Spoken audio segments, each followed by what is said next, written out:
¿Nadie? Edad y fiebre reumática. La edad sí, la fiebre reumática no, no es de las principales causas de estenosis aórtica. ¿Cómo se llama la causa por edad? Degenerativa. Degenerativa. Degenerativa. ¿Y en los niños y jóvenes? Congénita. Malformaciones congénitas. ¿Qué tipo de malformación congénita causaría una estenosis aórtica?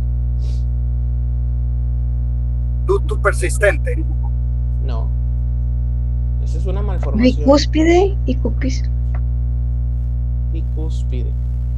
O sea, en lugar de 3 valvas, nada más se le formaron 2. Y unicúspide. Y unicúspide. En lugar de 3 o de 2, se le formó nomás 1. Bien.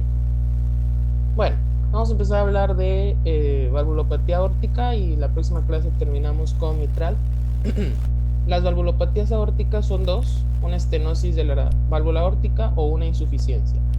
Y vamos a hablar de la estenosis aórtica. Ustedes ya saben lo que es estenosis, es cuando la válvula no puede abrir completamente por algo que lo está obstruyendo. En este caso, la válvula aórtica se puede estenosar en la edad adulta por cambios degenerativos que lo hace rígido o por calcificaciones. Cualquiera de los dos entra como lo mismo, cambio degenerativo, calcificaciones de esta válvula que hace que se encuentre rígida y dura y que no se pueda abrir completamente. Y esa abertura chiquita pues es la que está permitiendo el poco paso de sangre, y esto es lo que va a ocasionar toda la sintomatología y todos los problemas. En los pediátricos, y hablo de pediátricos no bebés, pediatría es de 15 años, 11 meses para abajo. Ya después de los 16 años ya van a otros médicos, otros especialistas. De pediátricos hablo de neonatos, de lactantes, de escolares y de adolescentes.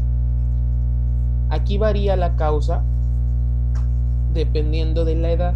En la edad adulta, la degeneración senil es la principal, o sea, de 50 para arriba. En jóvenes adolescentes, la causa más común es la valvulopatía aórtica por aorta bicúspide. Y de hecho esta es la más frecuente, su mayor presentación es en jóvenes.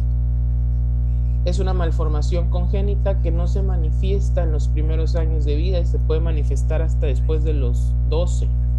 Habitualmente entre los 15 y 16 años es cuando se anda manifestando esta patología, cuando el joven le está demandando más actividad al corazón, es cuando ahora sí empieza a manifestarse, cuando un joven empieza a hacer ejercicio, cuando empieza a salir a correr, cuando empieza a aumentar su actividad física. Eso es lo que ocasiona que se dé cuenta que tiene esta patología.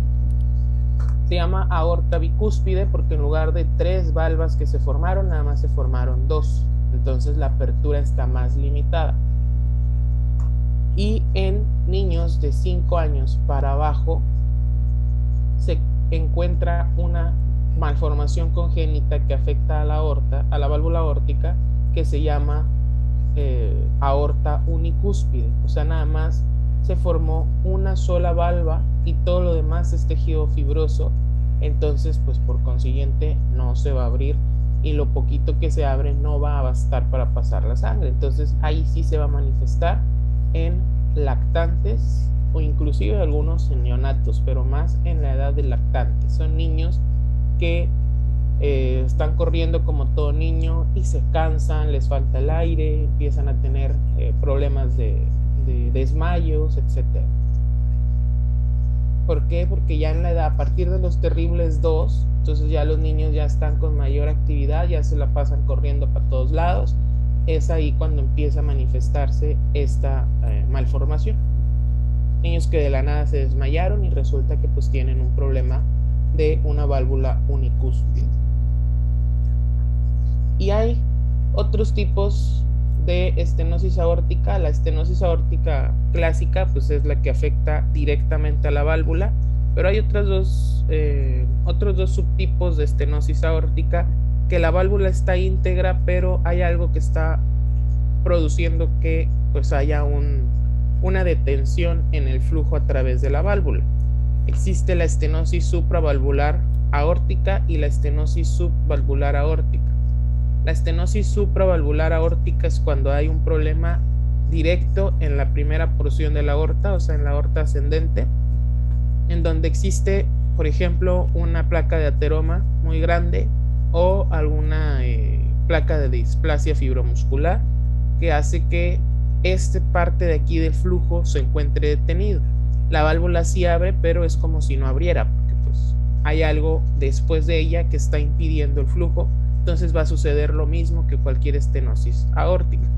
Y la estenosis subvalvular es cuando hay una obstrucción antes de la válvula, que, repito, la válvula también se abre bien, pero antes de ella existe una obstrucción para que el flujo pueda pasar adecuadamente.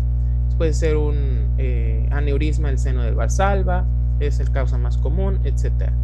Pero también la hipertrofia ventricular puede causarnos un problema de este tipo. Al ser algo muy hipertrofiado, nos puede causar una obstrucción a este nivel. Pero bueno, de estas tres, la estenosis aórtica pues es la que más predominio tiene. Pero hay que conocer que pueden existir cualquiera de las otras dos. Nos van a dar síntomas muy parecidos. Nos van a dar inclusive algunos soplos, no tan característicos como el de la estenosis aórtica, pero nos va a dar las mismas manifestaciones. ¿Cómo lo vamos a diferenciar? Pues con el ecocardiograma. Ahí vamos a ver que la válvula está en perfectas condiciones, pero que la obstrucción está arriba o está abajo. La estenosis aórtica tiene una presentación muy típica. Tiene una tríada clásica que nos haría sospechar de que este paciente tiene estenosis aórtica.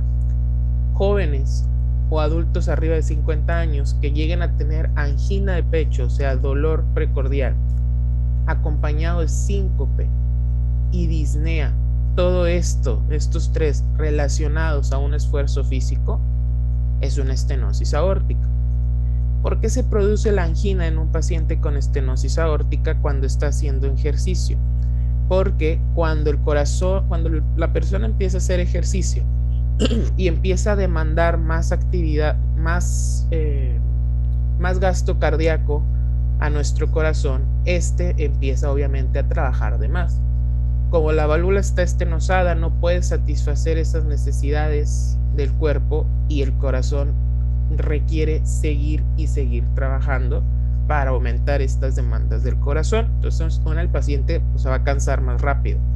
Pero, ¿qué va a pasar con el músculo cardíaco? El músculo necesita estar latiendo más y más para tratar de compensar esta necesidad de gasto cardíaco. Entonces, el músculo cardíaco, al no tener inclusive él mismo suministro de sangre apropiado para mantener estos latidos, entonces empieza a haber cambios isquémicos y el corazón empieza a doler. Entonces empieza a haber angina cuando el paciente está haciendo mucho ejercicio. 2, ¿por qué hay síncope? Por lo mismo, disminuye tanto, o sea, está demandando tanto el cuerpo gasto cardíaco que se priva de suministro de sangre al cerebro y pues el paciente se va a desvanecer. ¿Qué es el síncope? El síncope es un desmayo. Es un desmayo repentino y rápido. O sea, el paciente cae, pero así como cae, no perdió la conciencia. Se levanta, pero no sabe qué onda. O sea, no perdió la conciencia tanto. Sí, pues, supo que se desmayó, pero se siente bien. O sea, simplemente se desmayó y así como se desmayó, se levantó. Es un desmayo rápido y transitorio que sucede cuando el corazón se le priva de suministro de sangre. Su causa más frecuente del síncope es de origen cardíaco y una de sus causas pues puede ser la estenosis aórtica. El infarto agudo del miocardio también te da síncope, pero pues eso ya es otro tema aparte. Este síncope también se relaciona al esfuerzo. Son jóvenes que están en educación física o son jóvenes que están en el gimnasio y de repente les dio un dolor en el pecho y cayeron. Se desmayaron, pero inmediatamente se despertaron. Y lo pueden asociar a que no almorzaron, a que se les bajó el azúcar y realmente no lo es. y también se presenta pues disnea. Obviamente la disnea también va relacionada a esta falta de suministro de sangre, que el cuerpo aumenta la respiración y pues por consiguiente no va a poder respirar adecuadamente y se va a presentar una disnea. Todo esto es causado por la estenosis. Entonces esta es la presentación clásica. La estenosis aórtica es de evolución crónica, no es de presentación aguda. O sea, ya pasaron varios años. O sea, imagínate un joven de 16 años, esta malformación congénita la tiene desde que nació, pero se llama congénita. Pero se presentó hasta 16 años después. El paciente anciano, por los cambios de generación senil, sucede lo mismo. Por años se va degenerando esa válvula. Factor de riesgo muy importante es la hipertensión arterial y la hiperlipidemia. Se va degenerando con la edad, entonces poco a poco va a irse presentando hasta que ya llegó un momento en que ya está estenosada y ahora sí ya nos da las manifestaciones típicas. Pero los cambios sucedieron por mucho tiempo, por eso es de evolución crónica, no son de presentación aguda la mayoría de las valvulopatías. En la exploración física, ¿qué vamos a encontrar? Pues principalmente un soplo en el foco aórtico durante la sístole. Es un soplo sistólico en el foco aórtico. Con eso lo vas a sospechar. Un paciente joven que te llega consultando por esta triada clásica: es que yo estaba en el gimnasio, estaba haciendo ejercicio, nada más de repente me dolió el pecho, me desmayé, me faltó el aire y me desmayé. Y pues vine a consultar. ¿Qué le vas a explorar? Pues le vas a explorar el corazón y resulta que en el foco aórtico, que es el primero que auscultas, escuchas un soplo durante la sístole. Eso es un hallazgo de estenosis aórtica. Puede haber frémito sistólico, esto dependiendo de la gravedad. La mayoría de los pacientes ya vienen con una estenosis ya muy importante. No te puedo decir que una estenosis severa, pero sí una estenosis importante. Entonces el frémito puede estar presente en el foco aórtico, pues es un frémito sistólico. Recuerden que el frémito pues es el soplo palpable. Puede haber S3 en apex, sobre todo porque ese corazón ya empezó con cambios compensatorios. Puede haber un desdoblamiento paradójico del segundo ruido, y esto sucede porque la válvula pulmonar se empieza a cerrar antes que la aórtica por ese problema de estenosis de ella. Y existe algo característico de la estenosis aórtica en la exploración física, que es el pulso carotidio parvus tardus. ¿Alguien sabe qué significa parvus tardus?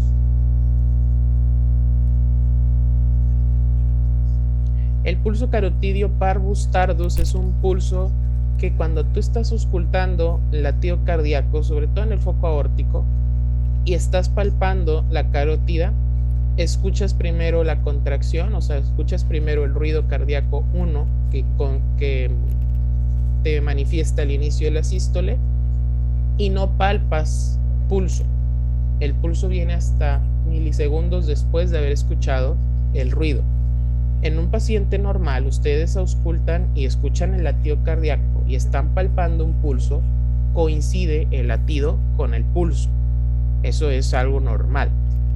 Cuando hay un paciente con estenosis aórtica, el pulso de la carótida, que es el pulso más cercano que puedes sentir al corazón, te llega después de haber escuchado el ruido cardíaco, el latido cardíaco. A eso se le conoce como parvus tardus, y es algo característico de estenosis aórtica. De forma periférica también se puede sentir, pero el más característico y el más confiable es el de la carótida. Coinciden inmediatamente los latidos con su pulso. Si no coinciden, es porque hay un problema a nivel cardíaco. Bueno, el soplo de la estenosis aórtica, eso es lo más importante y lo más característico de aquí. Recuerden que es un soplo en el foco aórtico que se escucha durante la sístole y tiene la característica de ser expulsivo. O sea que si yo te pregunto clasificación del soplo en la estenosis aórtica, es un soplo aórtico, sistólico, de tipo expulsivo. ¿Ok? Y se escucha, ahora sí vamos a empezar a escuchar cómo son esos soplos. El soplo se escucha de esta manera. Si no escuchan me dicen, porque no recuerdo si compartí sonido o no. Ahí va.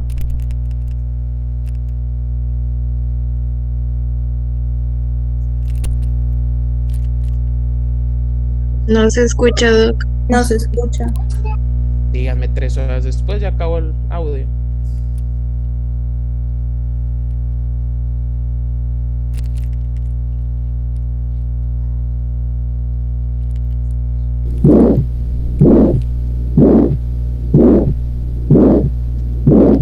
Ya se escucha.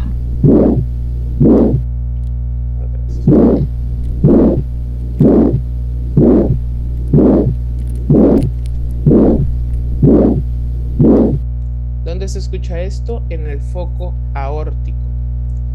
Foco pulmonar va a estar limpio, foco tricuspidio va a estar limpio y foco mitral puede que tenga irradiación. Si es un paciente con estenosis aórtica, ¿a dónde esperarías tú que ese soplo se pueda irradiar? Carótidas, A las carótidas y a dónde más? axilas, Y a la horquilla external. Ok, esos son los dos sitios principales de irradiación de un soplo en foco aórtico. Entonces, si tú tienes un paciente así, escuchas esto, ya sospechas, no diagnosticas todavía, pero ya estás sospechando de una estenosis aórtica y tienes que evaluar todas las características. Ya llegamos al tipo, ya sabes que es aórtico, es sistólico y aparte es de característica expulsiva. La intensidad pues va a variar, ¿verdad? En su mayoría los encontramos en 3 o en 4, pero va a variar de lo que tú lo escuches.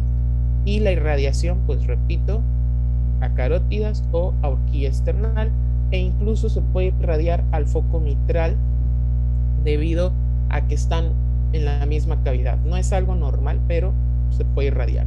Los soplos que más se suele irradiar, la valvulopatía que más se suele irradiar a foco mitral es la insuficiencia aórtica.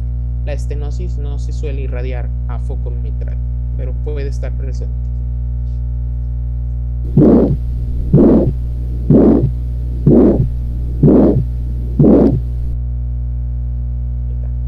Aórtico sistólico expulsivo.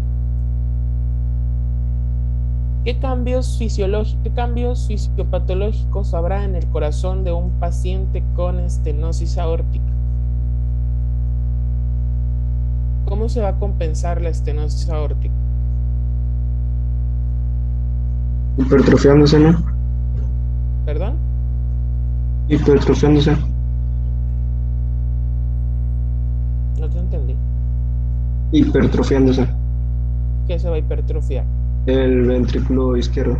Una hipertrofia del ventrículo izquierdo va a ser el mecanismo compensador en un paciente con estenosis aórtica. Porque recuerden que les dije que cuando hay una estenosis, lo que está provocando en la cavidad inmediata anterior es una sobrecarga de presión. Bueno, ocupa que esa cavidad anterior tenga mayor presión para poder sacar toda la sangre a través de esa válvula estenosada. Entonces el mecanismo compensatorio es una hipertrofia. Necesita engordar ese músculo del ventrículo izquierdo para poder sacar toda la cantidad de sangre que le está demandando esa estenosis. Entonces, ¿qué cambios electrocardiográficos vamos a ver? Pues una hipertrofia ventricular izquierda es el hallazgo más común. Es un hallazgo muy importante en los jóvenes. Le haces un electrocardiograma y pues resulta que ves hipertrofia ventricular izquierda y muchas veces dices, pues es por el ejercicio. No, realmente no. Hay que estudiar más a ese joven porque te dio unas manifestaciones muy importantes que nada más con que veas un agrandamiento del corazón y pienses que es por ejercicio, realmente no, ¿verdad? Entonces hay que indagar más en este paciente. Entonces lo primero que le vas a pedir a los pacientes con clínica cardíaca pues es un electrocardiograma, es lo más accesible e inmediato. ¿Y qué vas a encontrar? Lo principal, la hipertrofia ventricular izquierda. ¿Cómo sabíamos si un paciente tiene hipertrofia ventricular izquierda?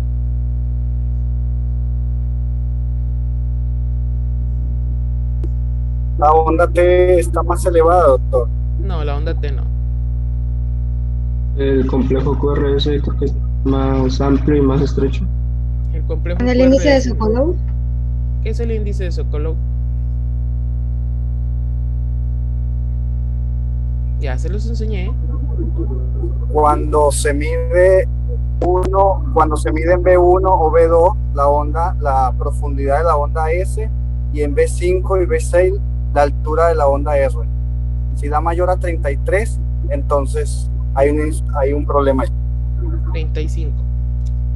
La profundidad de la onda S en B1 más la altura de la onda R en B5 o en B6 nos dé más de 35, es una hipertrofia ventricular izquierda. Los pacientes con hipertrofia ventricular izquierda tienen su complejo QRS, está predominante la onda S en B1, o sea, es una onda S muy profunda. Y en B5 o en B6 la onda R es la que está muy alta, muy amplia, y la onda S está chiquita. Esos son cambios sugestivos de hipertrofia ventricular izquierda, pero el índice de Sokolov no los confirma. Si la suma de estos mide más de 35 milímetros, o sea, más de 35 cuadritos, ya confirmamos la hipertrofia ventricular izquierda. Si no, quiere decir que aún no tiene hipertrofia, pero no se descarta que ya esté creciendo, que ya esté hipertrofiándose. Esas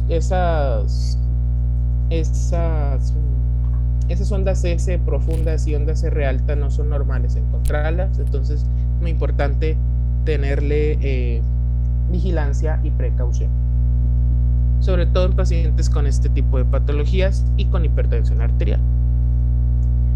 Bueno, esa es la más frecuente, eso es lo que más vas a encontrar. También puedes encontrar un crecimiento auricular, pero esto ya es cuando ya la estenosis duró mucho tiempo, ya es muy severa, el ventrículo ya creció tanto, ya está tan engrosado que ya no tiene espacio, se le está acumulando sangre porque no la expulsa toda, le llega de la aurícula, entonces ya empieza a haber los problemas ya de congestión. Entonces ya todo lo que conocemos de insuficiencia cardíaca izquierda ya se le va a empezar a manifestar al paciente. En los adultos mayores es común que una estenosis aórtica se complique rápidamente a una insuficiencia cardíaca izquierda, y de hecho puede que su manifestación sea una insuficiencia cardíaca, y que cuando tú abordas la insuficiencia cardíaca con el ecocardiograma le documentas la estenosis aórtica por calcificación o por degeneración, entonces ya sabes que la causa de esa insuficiencia fue la estenosis y va a tener todas las manifestaciones ya de una insuficiencia cardíaca izquierda que ustedes ya saben, y el tratamiento va a ir enfocado en el control de la insuficiencia cardíaca. Puede haber, repito, crecimiento auricular izquierdo por esta situación de sobrecarga de volumen, empieza a haber también congestión a nivel de la aurícula, no soportan tanto volumen, la aurícula tiene que dilatarse para aguantar más carga de volumen. Este crecimiento auricular puede causarnos una fibrilación auricular, y la hipertrofia nos puede causar un bloqueo de la rama izquierda también, que todo esto se podría manifestar en un electrocardiograma.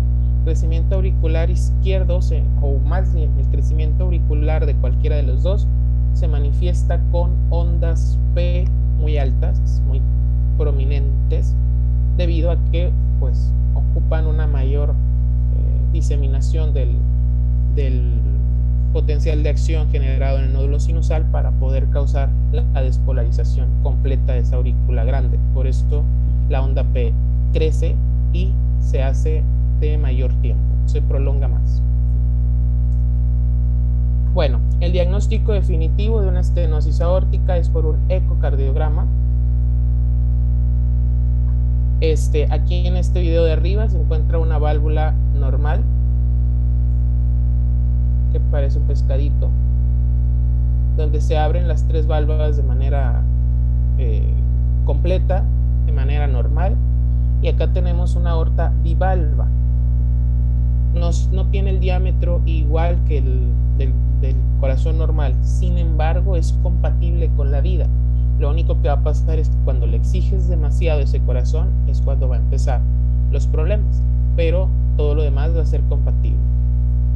no se va a morir por tener una aorta bivalva, simplemente no le puede ejercer tanta sobrecarga de actividad al cuerpo porque su corazón no va a ser suficiente para poder satisfacerlo. En cambio, la válvula aórtica univalva, pues es así, nada más va a tener un hoyito muy chiquito, no lo traigo aquí, pero pues ese sí es compatible con la vida, pero pues imagínate, va a ser una persona que no puede correr y no puede hacer nada más que caminar y estar sentado, entonces eso sí es indicativo de cirugía en la infancia.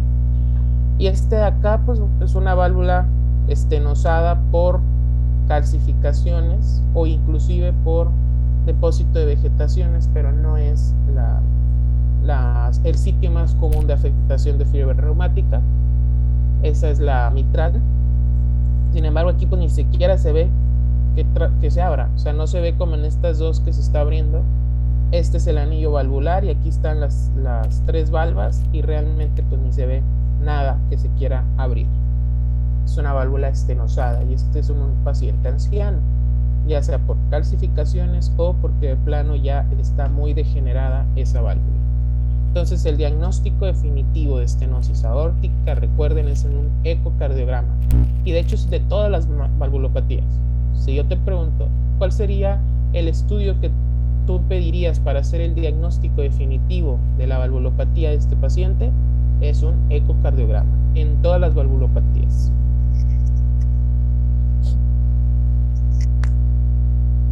La insuficiencia aórtica pues es lo contrario a la estenosis. El tratamiento de la estenosis aórtica definitivo es el quirúrgico, es un reemplazo valvular, dependiendo del grado de estenosis valvular. Hasta ahorita me acuerdo que no les dije los grados de estenosis, pero estaban aquí. El área valvular normal es de 2.5 a 3.5 centímetros cuadrados, medibles en un ecocardiograma, por supuesto. Y hablamos de estenosis cuando el diámetro de la válvula está menor a 2.5 centímetros cuadrados. Y en estenosis severas cuando no se abre más de un centímetro cuadrado. O sea, está menos de un centímetro cuadrado, se considera como estenosis severa. Aquí, sea joven, sea niño, sea anciano, es indicativo de un reemplazo valvular.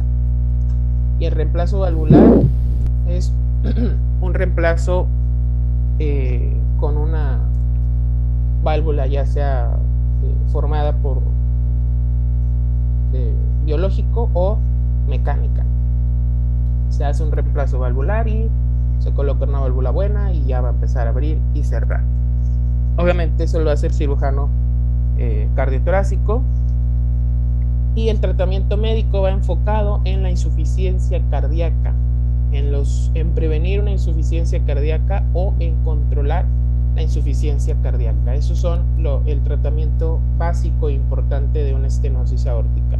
Y pues el reemplazo valvular en caso de niños con univalva, y si se tiene que hacer un reemplazo valvular, si no, toda la vida va a tener problemas y no creo que llegue a muchos años porque el problema va a ser muy constante.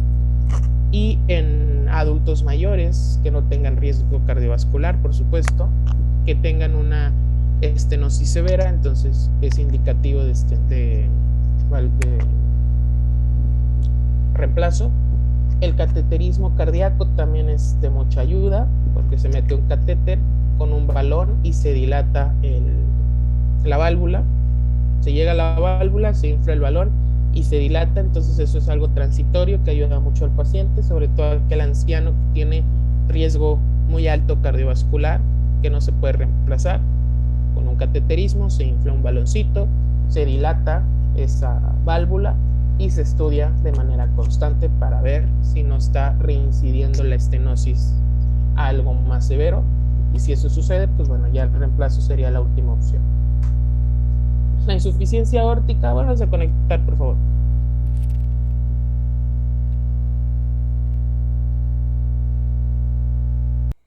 Bueno, la insuficiencia aórtica es todo lo contrario a la estenosis. Aquí el problema es que la válvula sí abre bien, ese no es el problema, abre perfectamente, pero no se cierra completa. Entonces, ¿qué va a pasar? Va a existir un flujo retrógrado de la aorta hacia el ventrículo izquierdo, ¿Y esto qué va a provocar en el ventrículo izquierdo? Pues que haya acúmulo de sangre. Esté recibiendo el ventrículo izquierdo sangre de dos lados, de la aorta, que lo está regresando, y pues obviamente de manera normal de la aurícula izquierda. Entonces el ventrículo empieza a sobrecargarse de volumen. La causa más frecuente de insuficiencia aórtica es la cardiopatía reumática. Aquí sí nos afecta la cardiopatía reumática o la endocarditis bacteriana, que van muy de la mano. La fiebre reumática, les comenté que es una enfermedad causada por una complicación de una faringoamigdalitis estreptocócica causada por el estreptococo beta hemolítico del grupo A, en donde no se trató adecuadamente y diseminó esta bacteria a través de vía hematógena y llegó al corazón y empezó a infectarlo. Su sitio de infección más común es la válvula, el endocardio, y su complicación de esta infección son la formación de vegetaciones. Las vegetaciones son como si fueran unas calcificaciones, por así decirlo, que están formadas por un acúmulo de bacterias que se empiezan a depositar en esas válvulas. Como las bacterias andan en la sangre libremente porque se están diseminando por vía hematógena, al pasar por esas válvulas, entonces empiezan como que a quedarse en las valvas y una con otra se empiezan a unir y a hacer un acúmulo de bacterias, y esto es lo que se conoce como vegetación. Los antibióticos son ineficaces en las vegetaciones. Por más antibiótico que des, ya no van a matar esa bacteria, porque esa bacteria pues ya está muerta. El problema es que se quedó ahí con un montón de otras bacterias y se quedaron ahí incrustadas en las válvulas, y eso origina que en el caso de la aorta, la válvula no se cierre. No nos está causando problemas de que no se abra, como en el caso de la mitral. Aquí la fiebre reumática causa una insuficiencia aórtica. La endocarditis bacteriana es igual por fiebre reumática, y no tanto por fiebre reumática. La endocarditis bacteriana también nos puede dar por alguna otra patología, por alguna otra bacteria. Puede ser por Staphylococcus aureus, también por infección de la piel, que llega y pues infecta el endocardio y este se inflama, y pues al inflamarse a este nivel del septum, pues también nos va a causar problemas de cierre de la válvula. La causa más común es fiebre reumática o cardiopatía reumática, seguido de endocarditis bacteriana, y hay otras causas que originan esto, como la hipertensión arterial, el síndrome de Marfan, disección aórtica o enfermedades de la colágena o cualquier otra patología reumática como que no sea fiebre reumática y que no sea infecciosa. Pero las causas más comunes son estas dos. También puede suceder, bueno, de la tercera más frecuente es por hipertensión arterial. Pacientes con hipertensión arterial crónica, la válvula se vuelve un poco débil y pues existe aquí una dilatación en la raíz de la aorta que hace que no se cierre completamente, y no es tanta la dilatación como para causarnos una estenosis, sino que hace que la válvula no se cierre.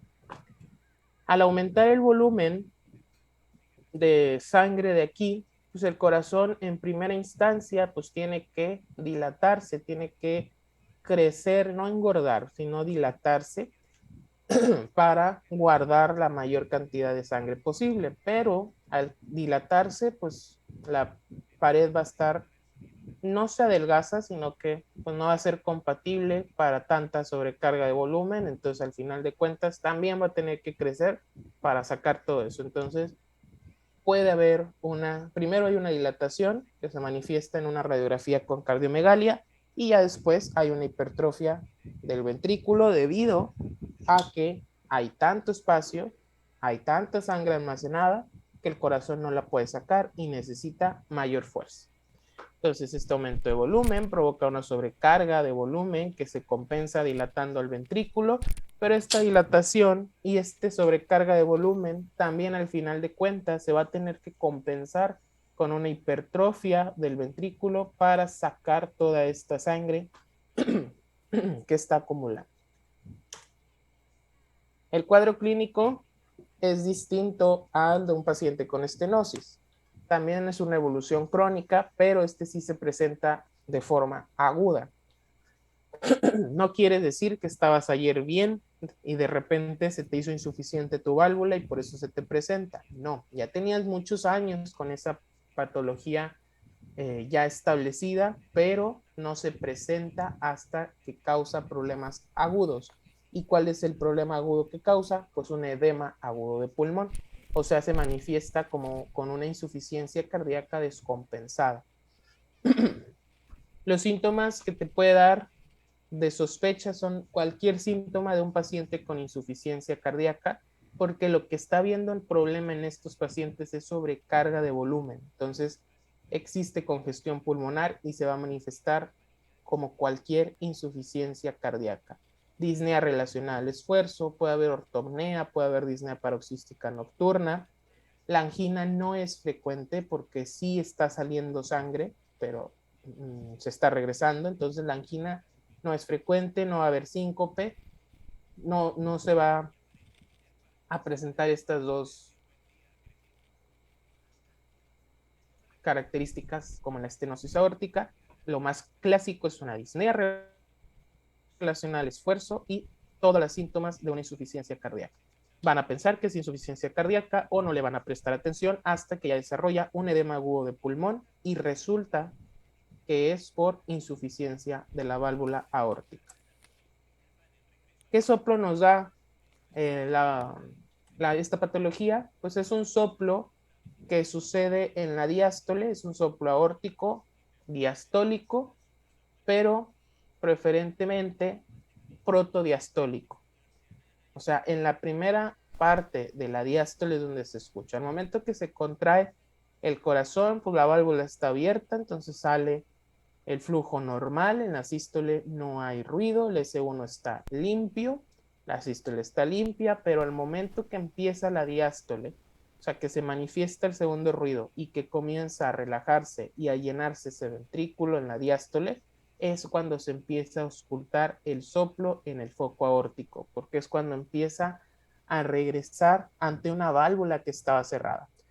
Se escucha de la siguiente manera. Creo que no lo escuchan, ¿verdad? No, Doc.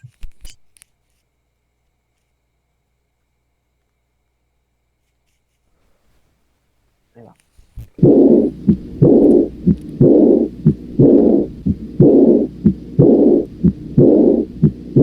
El primer ruido está íntegro, ustedes lo pueden escuchar, el loop, y luego se escucha un soplo sobre el segundo ruido que ya inclusive te lo enmascara y no te lo deja escuchar bien.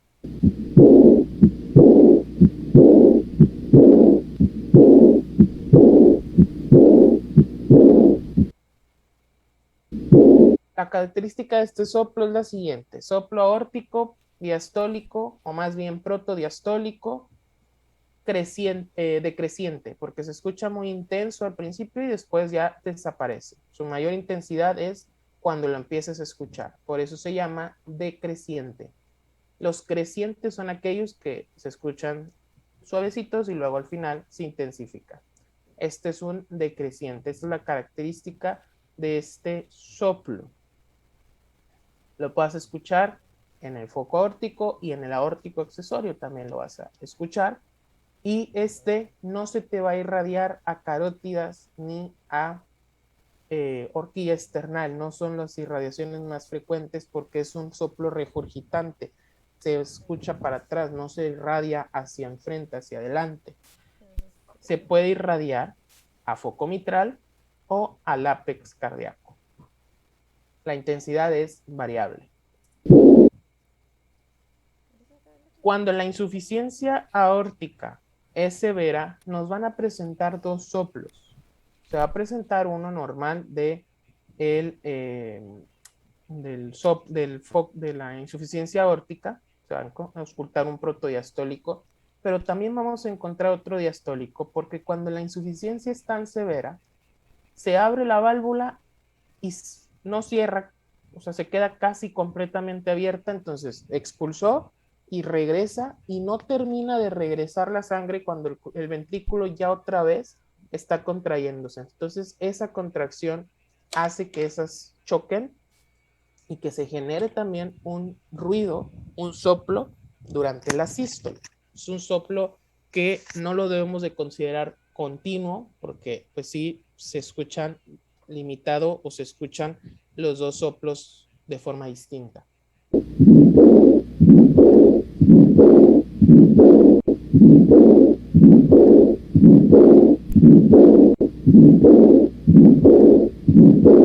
El primer soplo es un soplo que escuchas en la diástole sobre S1 debido a esa contracción que hubo y que aparte está regresando sangre, se hizo ese flujo a través de la válvula y después el del soplo normal de la insuficiencia aórtica, protodiastólico, etc. Escuchas los dos al mismo tiempo.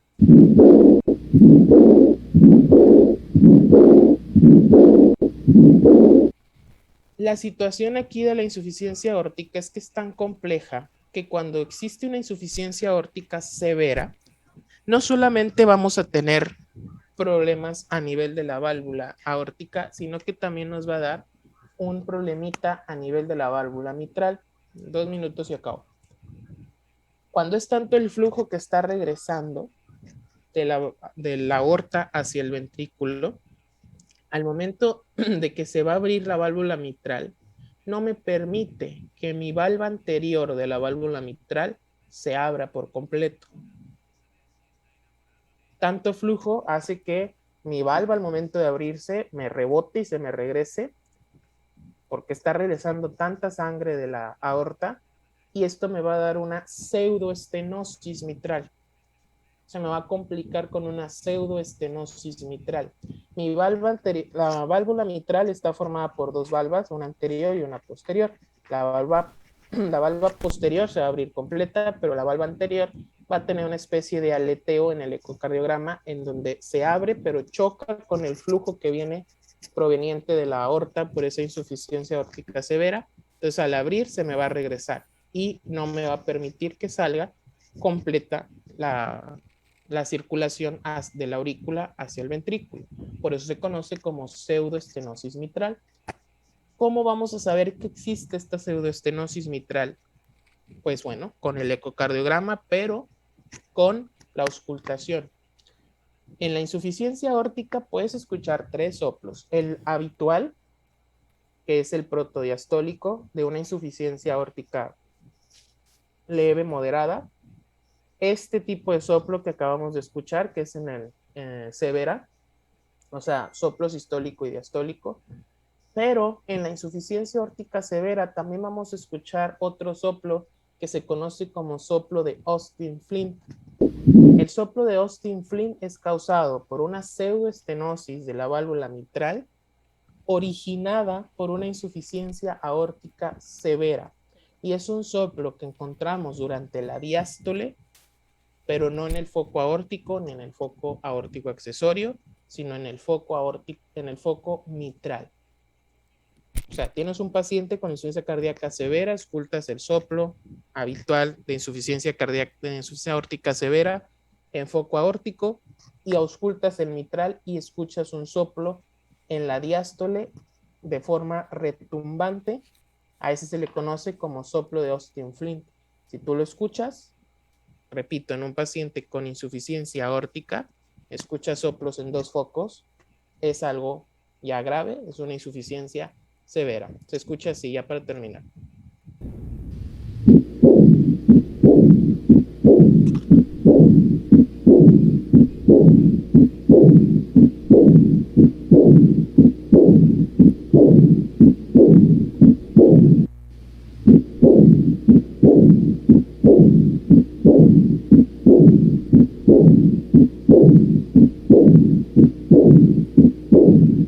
Es un soplo diastólico, olvídense del mesodiastólico. Es un soplo diastólico retumbante en el foco mitral, pero es causado por una pseudoestenosis de la válvula mitral secundaria a una insuficiencia aórtica severa.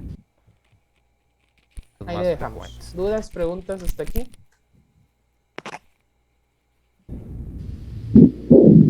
Ahí. ¿Dudas, preguntas? O sea que cuando tenemos este soplo, ¿también se van a escuchar los otros dos o solamente este, doctor? ¿Cuándo qué? Cuando tenemos la insuficiencia aórtica severa y luego se desarrolla la pseudoestenosis mitral, al momento de auscultación, ¿solamente vamos a escuchar el tercer soplo que es el de Austin o también vamos a escuchar los tres al mismo tiempo? Vas a escuchar los dos tipos de soplos, el de la insuficiencia aórtica severa en el foco aórtico y el de Austin Flint en el foco mitral. En el foco aórtico no vas a escuchar el de Austin Flint, porque es un problema de la mitral. Lo vas a escuchar en el foco mitral. O sea, vas a tener dos focos con soplo.